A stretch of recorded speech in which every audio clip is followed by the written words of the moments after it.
Hola, ¿qué tal? ¿Cómo les va? Muy buenos días. Los saluda Ricardo Palma. Buenos días, señor presidente. Este programa que tiene muchísimos años, que no sea nada extraño que este sea el último programa que hagamos. Pero mientras tanto tendremos que decir que a veces cuando vemos estas cosas que suceden en la política, que suceden en los sistemas judiciales, cuando digo sistemas, porque hay poderes exactamente iguales a los del Poder Judicial en otras entidades. El Indecopi tiene un sistema muy parecido al del Poder Judicial, aparentemente mejor manejado, y también lo tiene la SUNAT, que la SUNAT se siente con poderes absolutos y totales para decidir cuando a un trabajador se le da o no se le da sus beneficios sociales que la misma Constitución garantiza. Pero no hablemos de esos temas, sino vamos a hablar algo que podría darle la razón, aunque a mí no me gusta, a Alan García con esta dictadura que se está dando, queriendo o sin querer, desde el Poder Judicial. Ayer les conté que el Poder Judicial declaró fundada una acción de amparo para prohibir La Paisana Jacinta en televisión abierta y en señal de cable. Este personaje, que no existe, es un personaje creado por una mente brillante como la de Jorge Benavides, ha sido transmitido durante años y llegó a ser presentado bajo la forma de un espectáculo de circo y hasta dio origen a una película que se llamó El Fallo. Cabe añadir que ordena al canal en cuestión retirar todos los videos del programa que se hayan subido a cualquier plataforma virtual. La controversia en torno a La Paisana Jacinta no es reciente. Recordemos, por ejemplo, las duras críticas que el entonces ministro de Cultura, Salvador del Solar, le dispensó hace un año al personaje, a raíz del estreno de la película La Paisana Jacinta, En búsqueda de Guasahuerto. Coincidimos con todos aquellos que consideran que el referido personaje constituye una representación burda y grosera de la mujer andina, así como el notorio sector de la ciudadanía que juzga el humor que desarrolla como una expresión inequívoca de racismo. Pero creemos también que cada peruano debe tener derecho de sintonizar el programa que quiera. Todo ello, está más de decirlo, forma parte esencial de una sociedad democrática. Hay que decir que, en síntesis, que la definición de que resulta gracioso y que no es un derecho que asiste a cada individuo de una sociedad, como es obvio el hecho mismo de la Paisana Jacinta se haya transmitido durante más de 10 años, indica que en efecto existe un público para el que el programa resulta cuando menos gracioso o atractivo. Pero lo más importante resulta que aquí no es en sí La Paisana Jacinta un personaje que no existe, un personaje inventado, es el definir si resulta nocivo o no para los espectadores. Lo que resulta a todas luces pernicioso es que el Estado actúe como censor y que un grupo de burócratas, funcionarios públicos o jueces o de miembros de ONGs resuelven y le indiquen al resto de ciudadanos qué debe ofendernos y qué no, y en base a ello prohíban determinados contenidos.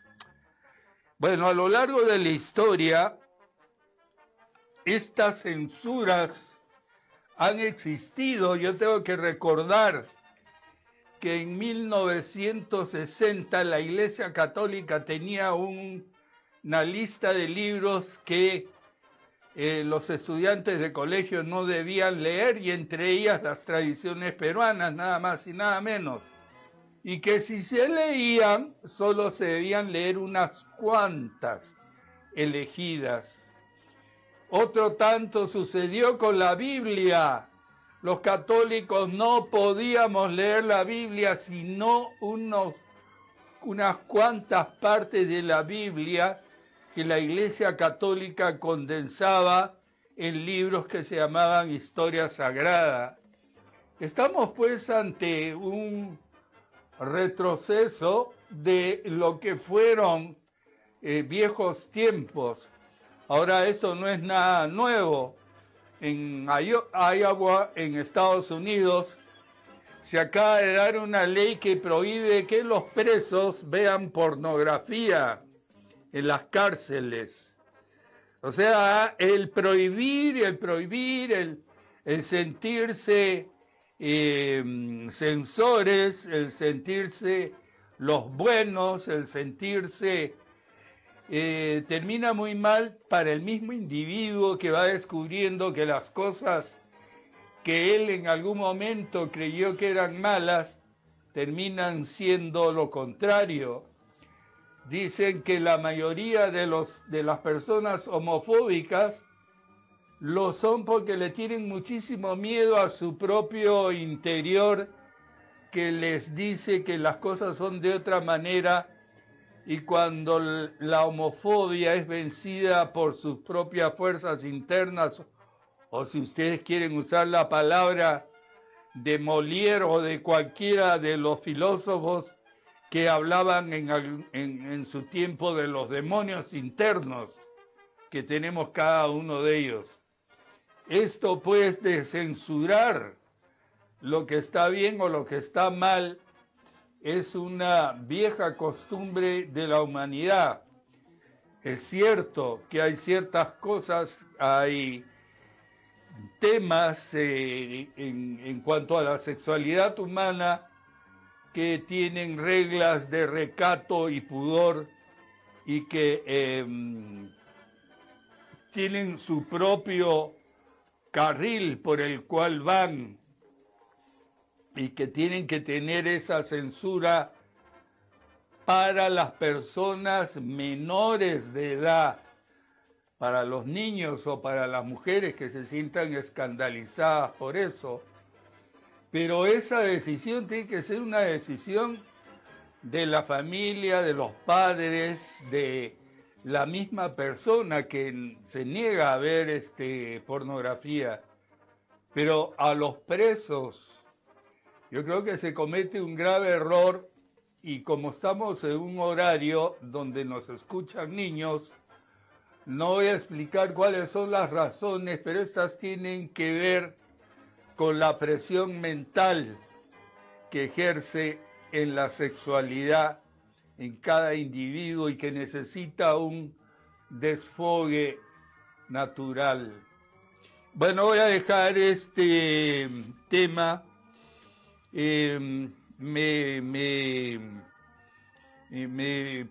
provoca no leer noticias peruanas, no obstante que hay contenido importante en ellas, como es el caso, por ejemplo, que ayer en la CONFIEP, en estas reuniones de empresarios con mucho dinero que se reúnen en Paracas, el señor Roque Benavides, uno de los mineros más importantes del Perú, asegura que hay cuestiones ideológicas contra el empresariado.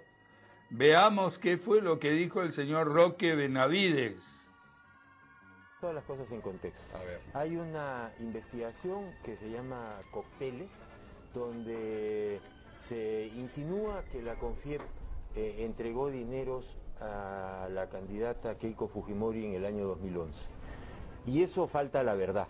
Y falta la verdad porque se trató de una recaudación de fondos donde más de 30 empresas participaron y aportaron para una campaña en favor de la empresa privada, ciertamente en una campaña presidencial donde se había perdido el rumbo, donde habían ideas del socialismo del siglo XXI, habían ideas populistas, y nosotros desde la CONFIEP entendíamos que y nuestro objetivo prioritario es la defensa del sector privado y de la empresa privada.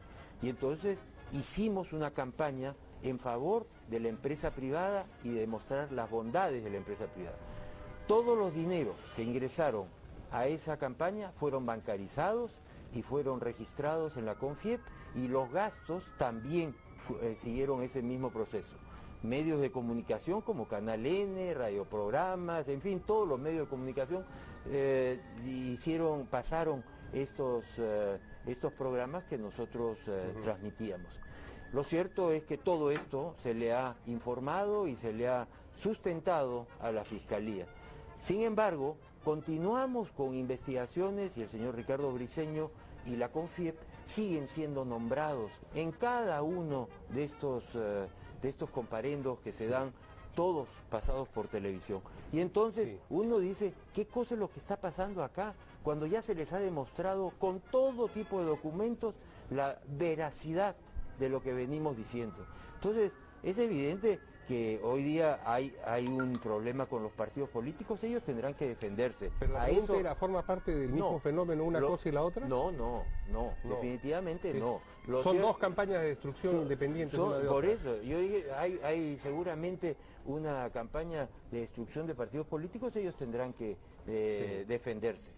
Pero lo que a mí sí me toca, en mi calidad de presidente de CONFIEP, es decir nuestra verdad. Y nuestra verdad es que nosotros hemos actuado con absoluta transparencia. Y en estos momentos donde en la CADE se discute el tema de corrupción, pues nosotros tenemos que aclarar, y no hay derecho que al señor Ricardo Briceño se le ponga en estas condiciones. De acuerdo, Roque, a la CONFIEP le toca defender al sector privado y a los partidos políticos les tocará defenderse por sí mismos. Pero el hecho de que se los mencione en un mismo paquete, en un mismo razonamiento, sugiere que esa campaña de destrucción los involucra a uno y a otro. Esa es la pregunta. A nosotros se nos ha incluido dentro del caso Cócteles del partido Fuerza Popular.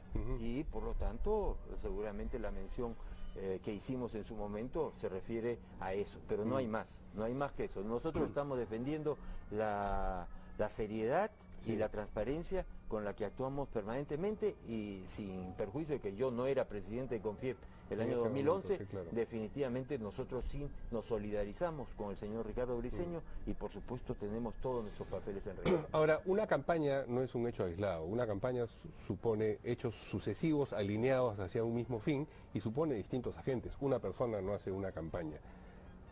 ¿Quién conduce y hacia dónde esta campaña? Lo que nosotros vemos es que a nivel de la Fiscalía hay evidentemente influencias como la del IDL y el señor Gorriti, que definitivamente influyen en lo que pueda hacer la Fiscalía. Y en ese sentido... ¿Dices la Fiscalía por decir un fiscal? ¿O dices la Fiscalía por decir el Ministerio Público en su conjunto? Es el fiscal encargado de esta investigación, a donde hemos recurrido y por supuesto nos ha citado y estaremos presentes dando nuestra declaración. Entonces, y nuestra verdad. ¿Es el IDL el motor inmóvil de esta campaña, el que empuja e influye en el Ministerio Público o en ese fiscal en particular, y esa es la campaña de la que estamos hablando? Yo creo que es evidente que ha habido casos donde el fiscal ha esperado a que el IDL suelte información para poder seguir avanzando con sus investigaciones. Yo creo que todos en la sociedad civil deberíamos dar toda la información que tenemos. Yo creo que esta información a cuentagotas tiene un sesgo de manipulación que es preocupante. Y solamente llega hasta ese fiscal la campaña o involucra también a alguien en el Poder Judicial? No, yo solamente puedo hablar por el caso específico donde involucran a la CONFIEP y al señor Ricardo Brito. ¿Y cuál sería la voluntad de ir contra la CONFIEP? Porque claro, uno dice CONFIEP, sector privado, pero el sector privado es más vasto. Bueno, eso es lo que no se logra entender, por eso es que yo dije, no seamos ingenuos. Y yo creo que acá tiene que haber algo más. Y no se han preguntado, no han dicho, caramba, bueno, hay una campaña contra la CONFIEP, ¿cuál puede ser la motivación? Bueno, yo creo que hay cuestiones ideológicas acá en contra del sector privado, ¿no? Es decir, por un prejuicio ideológico contra la actividad privada desde una vocación, no sé, colectivista, se carga las tintas. No lo sé, yo creo que eso es especular, pero lo definitivo es que nosotros estamos... No, pues es que yo no voy a especular. No, especular no en el sentido de que lance uno dardos, digamos, así. Ahí, y no deja de ser cierto que en el sector en alguna parte o en el sector del Estado hay influencias de tipo ideológico que los lleva a los funcionarios a actuar como si todo tuviera que ser en contra del empresariado o en contra del empresario. Y esto es casi una regla a la que hay que temerle y que el presidente de la República debería ser muy claro con todos aquellos que trabajan en el Estado, decirles que el empresario privado ha hecho muchísimo y no tiene por qué ser maltratado por parte de entidades que representan el Estado, como es el famoso caso de algunos trabajadores, unos cuantos que se han mantenido enquistados en entidades, como es el caso de la SUNAT, donde hay un porcentaje enorme de gente con pensamientos más rojos que el socialismo. Bueno, salgámonos del tema y vámonos un poco a la frontera entre México y Estados Unidos. Miles de migrantes de la caravana han decidido no enfrentarse con las fuerzas de los americanos que los reciben con gases lacrimógenos y con bombas que el presidente de dicho país ha llamado que son de muy buena calidad, son buenas. Veamos un video sobre esos miles de migrantes de la caravana regresando ya o estando de regreso hacia sus países.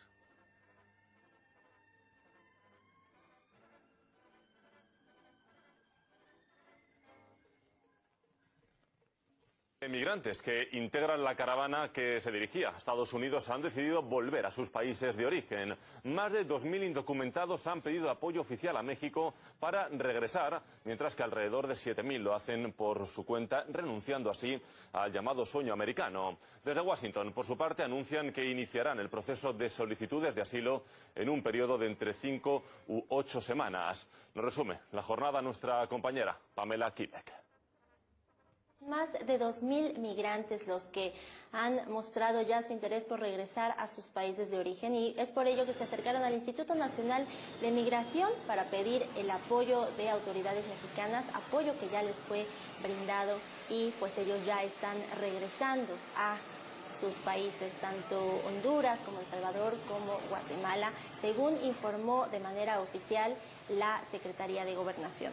Tengo que agregar que el personal de la Embajada de Honduras también ya ha hecho algunas declaratorias, entre ellas que son 7.121 hondureños los que ya han desistido de este sueño americano y que al menos 200 hondureños más han solicitado el apoyo a la Embajada para poder regresar a sus países gracias al programa Retorno Seguro, un programa implementado por el gobierno hondureño. Además, hay que decir que toda esta situación pues se vive actualmente todo este desánimo sucede luego de dos situaciones muy importantes que han ocurrido en el pasado. En primer lugar, pues lo que se está viviendo en la ciudad de Tijuana, donde, como ya lo había dicho el alcalde de la ciudad fronteriza, Juan Manuel Gastelum, pues ya la ciudad no puede soportar la llegada de más caravanas migrantes y no puede soportar los gastos de los migrantes que ya se encuentran en este lado de la frontera, que ya no hay alimentos, ya no hay medicina, ya no hay espacio para que ellos puedan estar allí permaneciendo, lo cual está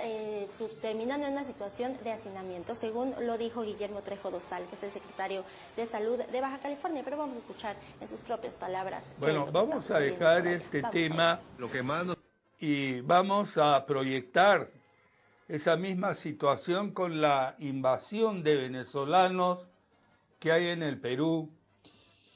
El Perú, a diferencia de Estados Unidos, sí ha permitido que ingresen por miles, y yo diría casi ya completando la cifra de 1 millón.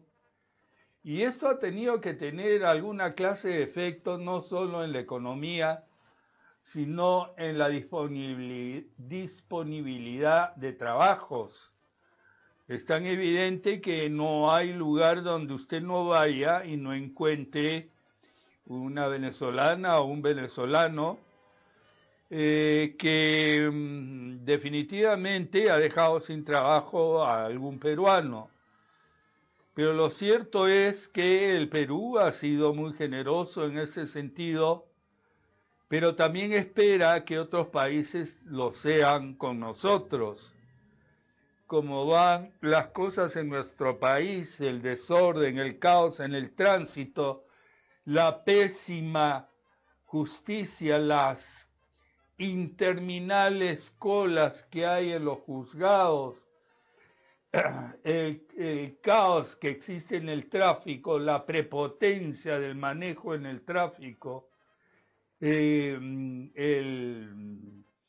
estado general de irascibilidad que se encuentra últimamente en nuestra ciudad hace que esto tenga hasta vinculación hacia las familias. Hay un estado que el gobierno no logra todavía resolver desde el punto de vista psicológico, porque esto implica una enfermedad mental que nos está afectando a los peruanos, y esto es lo que más se debería tomar en cuenta. Nunca hay que olvidar los principios más importantes de la democracia, que tienen que ver con un factor que es invisible, y es la felicidad de los pueblos. ¿Usted cree que la ciudad de Lima, su pueblo, puede vivir feliz con este caos que se vive, con esta amenaza permanente a la seguridad de las personas? Esto es el problema que en este momento tenemos que cambiar. Y no permita usted, señor, que es el que dirige un hogar conjuntamente con su esposa, que esto externo, esta ola demoníaca, vamos a llamarla de alguna manera, penetre en su hogar y haga que la gente se salga de sus cabales. Y mírese usted mismo en su alma y piense cuánto está siendo afectado por toda esta problemática en la que un gobierno, con todas las cojeras que ha tenido, porque entró, salió, lo sacaron, se descubre que la reina, la emperadora japonesa, había resultado tan pericotona como todos los otros políticos. Todo esto ha planteado un espacio donde nuestra canción que siempre ponemos, Yo tengo fe, pierde su fuerza. Igual hoy día la vamos a poner para que por lo menos si fe no tenemos, nos quede esperanza. Un tema pintoresco, pero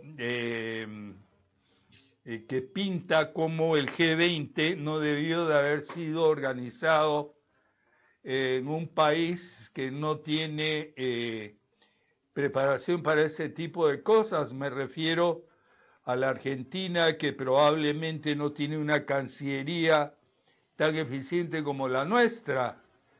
Pero fue gracioso ver cómo llegó el avión, el enorme avión que usa el presidente de Francia, que llegó a la Argentina, y en el aeropuerto para recibirlo solo estaban los trabajadores del aeropuerto.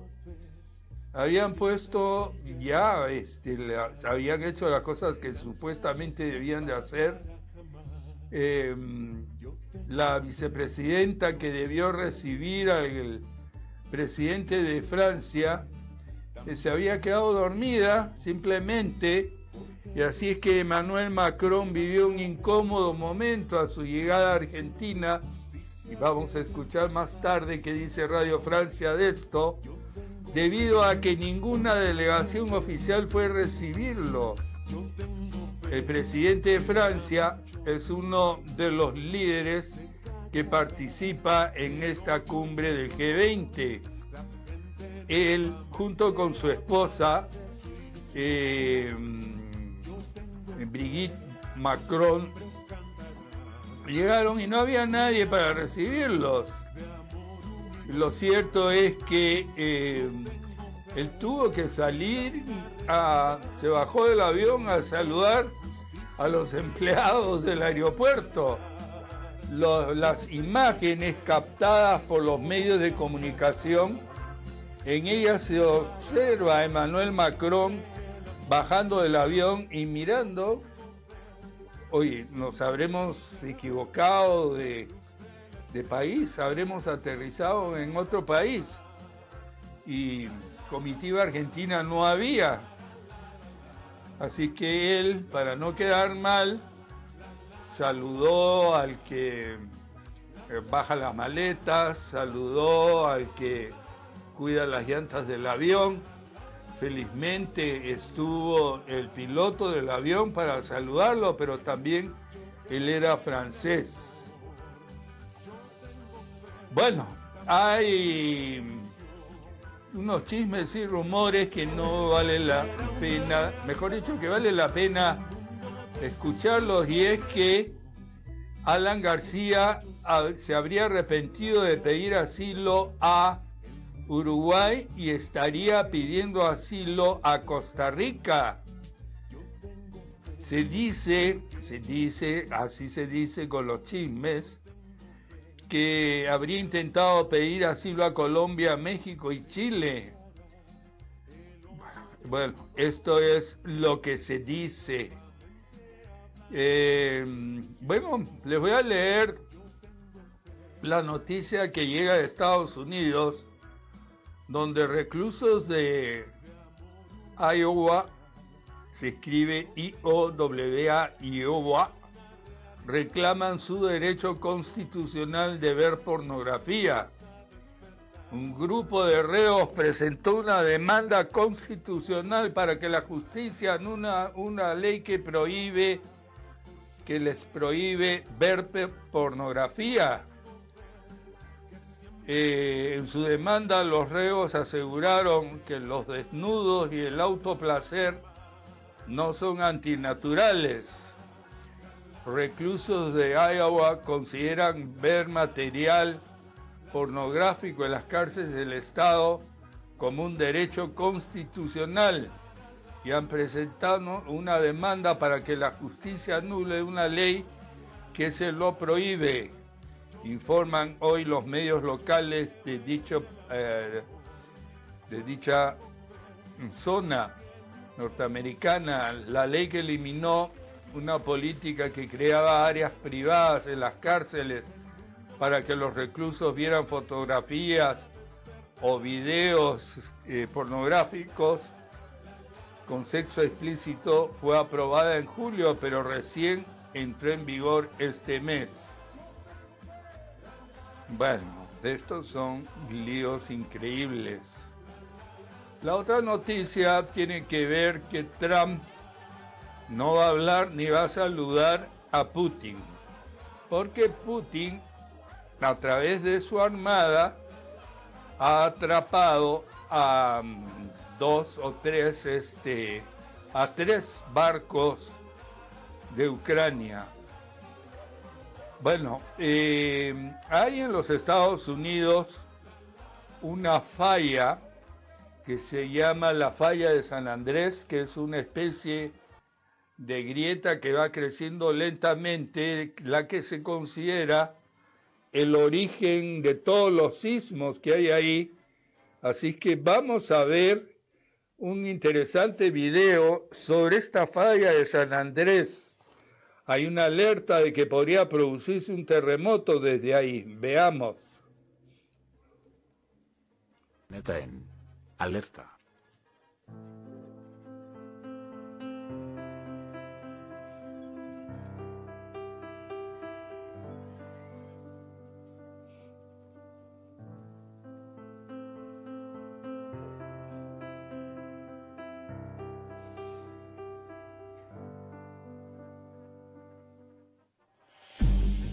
La falla de San Andrés.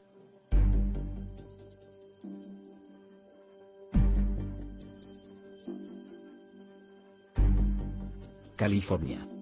Ciudad con más de 39 millones de habitantes, se encuentra sobre la falla transformante continental, que discurre por unos 1.300 kilómetros a través del estado. Forma el límite tectónico entre la placa norteamericana y la placa del Pacífico. Esta falla es famosa por producir grandes y devastadores terremotos. El deslizamiento lateral medido en el sector central de la falla es de unos 25 milímetros por año, mientras que en otros, más alejados de la misma, llega a los 30 milímetros por año, lo que podría indicar una acumulación de deformación elástica en la zona de la falla. Este mismo proceso está moviendo a la ciudad de Los Ángeles en dirección hacia la bahía de San Francisco. Ambas están en lados diferentes de la falla, acercándolas a una velocidad de unos 4,5 centímetros por año. Este movimiento es tan lento que no puede ser percibido a escala humana, pero ha ocasionado numerosos daños a obras de ingeniería, como acueductos, carreteras y ranchos. Fue la causante del devastador terremoto de 7,8 grados que destruyó gran parte de San Francisco en 1906, provocando la muerte de más de 3.000 personas.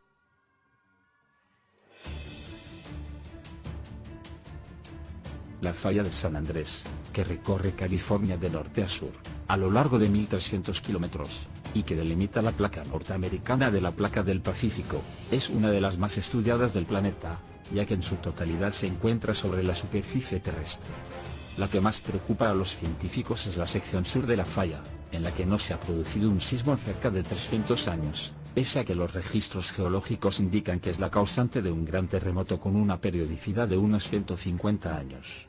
Los cálculos más conservadores apuntan a que, de producirse un temblor de magnitud 7,8 en la escala de Richter en esa sección, que tendría un impacto directo en Los Ángeles, la segunda ciudad más poblada de Estados Unidos, cerca de 2.000 personas morirían, y habría más de 50.000 heridos. Los daños materiales superarían los 200.000 millones.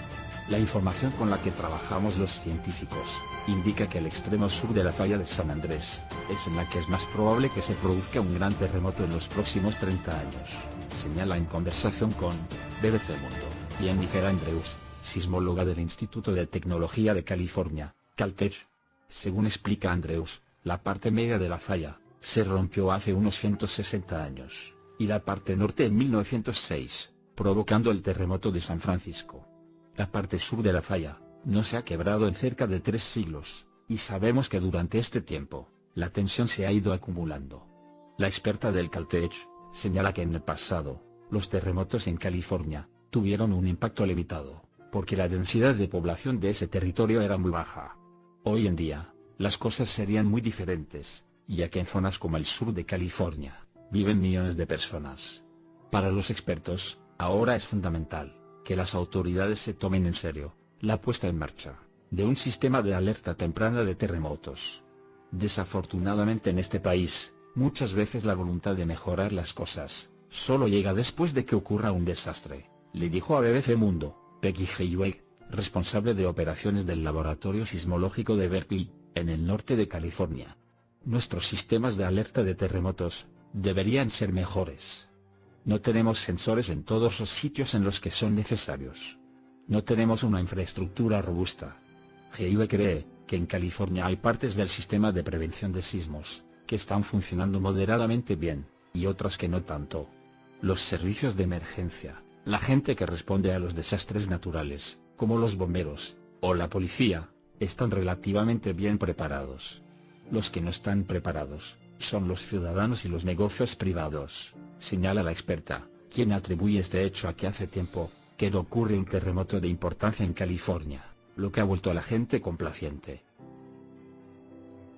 Bien, vamos a quedarnos aquí con este tema, que es un tema realmente interesante, específicamente para nosotros los peruanos que corremos riesgos iguales o mayores que la gente que vive en California. Vamos a revisar a ojo de buen cubero el material que teníamos separado para ustedes, pero por mal cálculo de mi parte no nos va a dar el tiempo de pasarlo. Es el caso de esta malgeniada Jenny Vilcatoma, que se ha peleado con una congresista, le ha dicho a Mercedes Arauz, que está en desacuerdo por esos líos: yo no convivo con corruptos, los denuncio. La Policía Nacional y universidades públicas combatirán inseguridad ciudadana juntos. Se ha firmado un convenio en ese sentido. Fiscalía peruana interrogará a Jorge Barata y exfuncionarios de Odebrecht otra vez. Velázquez Quezquén dice: no tenemos conocimiento del pedido de asilo de Alan García a Costa Rica. El ministro de Educación, el señor Alfaro, ayer ha tenido palabras muy fuertes en relación al tema del enfoque de género. Ha dicho: no buscamos homosexualizar a los niños. Bueno, esas son las cosas que teníamos a nivel de audios. Tenemos también un interesantísimo trabajo que les prometo que lo voy a guardar y voy a comenzar el lunes con las predicciones para 2019 de un hombre en el cual se tiene muchísima fe en los Estados Unidos. Se llama Edgar Cayce y son predicciones que hay que verlas sin miedo, porque coinciden con hechos que están sucediendo ahora. Estas predicciones supuestamente fueron hechas hace 20 años. Bueno, vamos a guardar este material para el día lunes, ¿o quieres poner una parte del mismo, señor productor?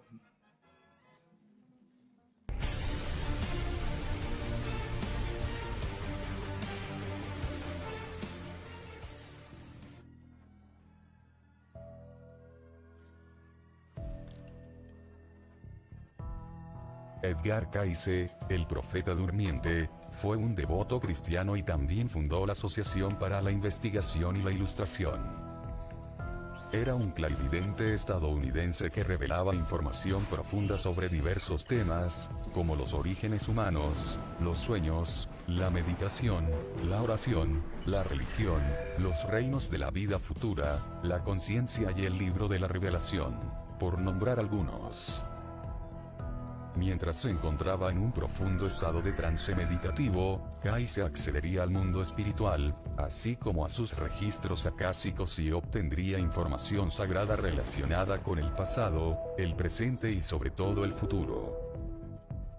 Pero fue la información que Kaise reveló sobre el futuro por la que probablemente es más conocido y predijo con precisión la muerte del presidente Franklin D. Roosevelt, John F. Kennedy, la caída de la Unión Soviética, la Gran Depresión y muchos más. Para el año 2019, se revelan las siguientes predicciones. Explotación de drones por todas partes. Edgar Cayce imaginó que 2019 introduciría un año lleno de drones explosivos en todas partes.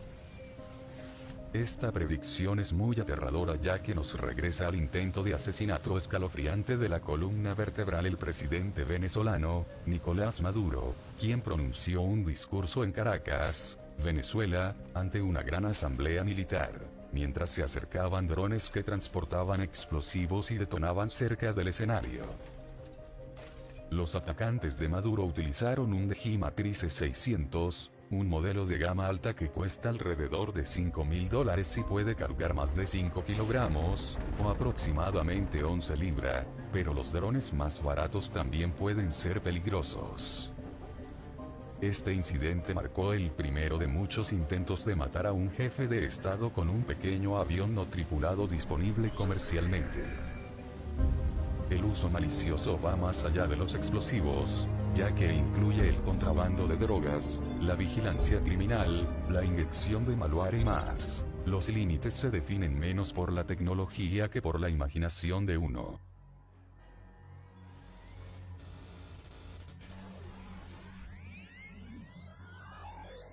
El Papa Francis a reinar.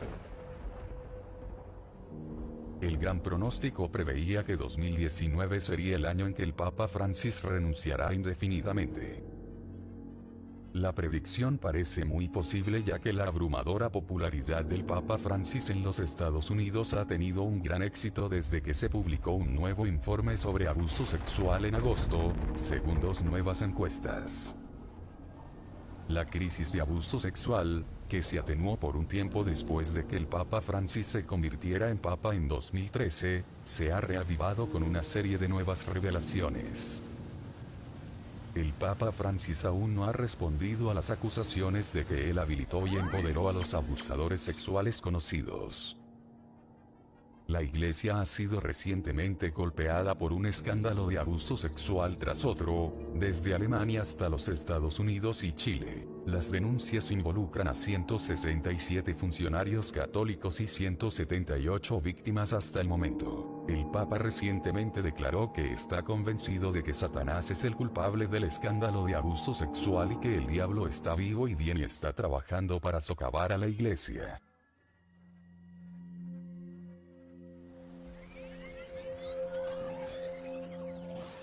Internet se convierte en más grande que la televisión. Presten atención a esto. El año 2019 será el año en que el Internet se haga más grande que la televisión a escala mundial, según el profeta de verdad. Esta predicción de Cayce definitivamente se está haciendo realidad ya que la televisión ha estado perdiendo su control sobre el público desde que plataformas como Netflix y YouTube facilitaron la visualización de videos en línea, incluida la programación que también se encuentra en la televisión tradicional. Los adolescentes y los adultos jóvenes aún sintonizan la televisión, pero ven mucho más videos en YouTube, Netflix y otras fuentes de Internet, según un nuevo estudio, y aún más alarmante para el negocio tradicional de la televisión, la mayoría dice que puede vivir sin televisión por cable o satélite. Definitivamente, es una señal de los tiempos en que la compañía de cable más grande de EU gana más Internet que los suscriptores de televisión. El uso de Internet en todo el mundo se ha disparado, ayudado por dispositivos móviles cada vez más asequibles que permiten a las personas acceder a la web durante todas sus horas de vigilia. China se convierte en la cuna de la cristiandad.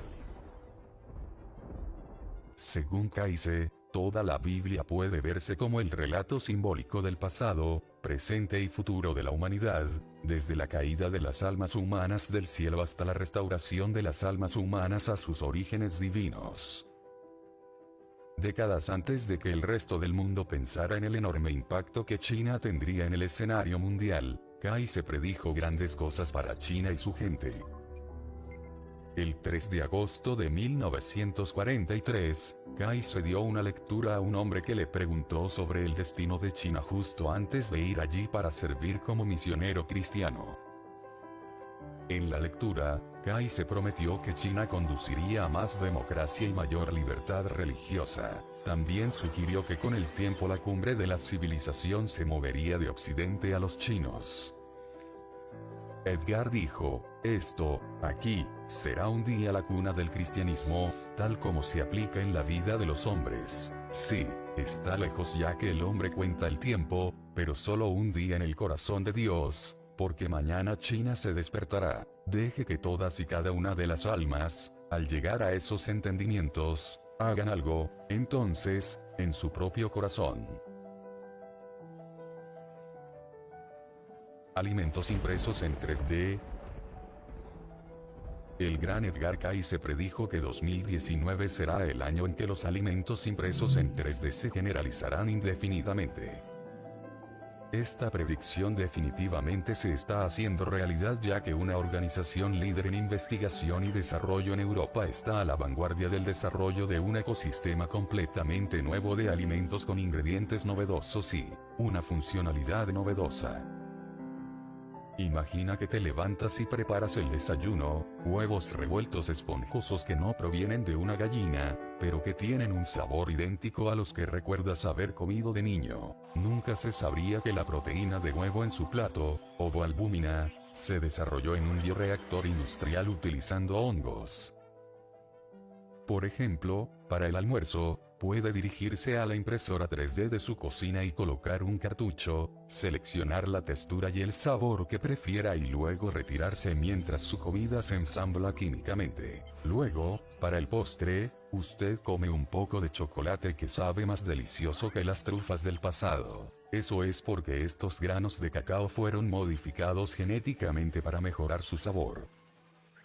Con la impresión 3D, se pueden crear alimentos de texturas más suaves con el mismo valor nutricional que los alimentos más firmes, a través de un método de procesamiento que descompone los alimentos en nutrientes diminutos al molerlos a una temperatura muy baja con nitrógeno líquido. Bueno, vamos a dejar ahí el tema. Realmente es fascinante esto último, por ejemplo, de la alimentación. Vámonos a los titulares de los periódicos. Hillebrand ha puesto a la parca, a la muerte, como principal figura en su carátula, un muerto entregándole a Yoshiyama $800.000. Farsa al descubierto, dice Hillebrand. Lo que el fiscal Pérez encontró en el estudio Oré hunde más a Keiko. No dice nada más Hillebrand. Aquí les muestro el titular de Hillebrand, es espeluznante. ¿Qué dice La República? Odebrecht solo admite sobornos en 4 proyectos. Aseguran que las coimas se dieron en Metro de Lima durante el gobierno de Alan García. Y ampliación de la Costa Verde que involucra a Félix Moreno, también interoceánica en el régimen de Toledo y en la vía de evitamiento de la gestión de Humala, y que implica al recluido ex gobernador regional del Cusco, Jorge Acurio. Fiscalía de Brasil respalda trabajo de equipo especial de Lava Jato de Vela. Cardenal Barreto, camino al sínodo amazónico de 2019. Presupuesto 2019 trae mejoras salariales en salud y educación y fondo para reconstrucción. Juez decide hoy si Oviedo va a prisión preventiva. Alcalde de Chiclayo, David Cornejo, es detenido por dirigir una red de extorsión. SUNEDO cerrará otras 2 universidades privadas por falta de licenciamiento. Ex procurador dice, creo que esta crisis va a crear las condiciones para que surjan políticos distintos. Congresista Moisés Mamani cae en contradicciones ante Comisión de Ética. Bueno, antes de decir nuestra famosa frase de colorín colorado, el programa y la semana se ha terminado, vamos a poner nuestra canción que a todos les gusta tanto, Yo tengo fe que todo cambiará. También mucha ilusión, porque yo sé, será una realidad, el mundo de justicia que ya empieza a despertar. Yo tengo fe, porque yo creo en Dios, yo tengo fe, será mucho mejor, se callará el odio y el dolor, la gente nuevamente hablará de su ilusión. Yo tengo fe, los hombres cantarán una canción de amor universal. Yo tengo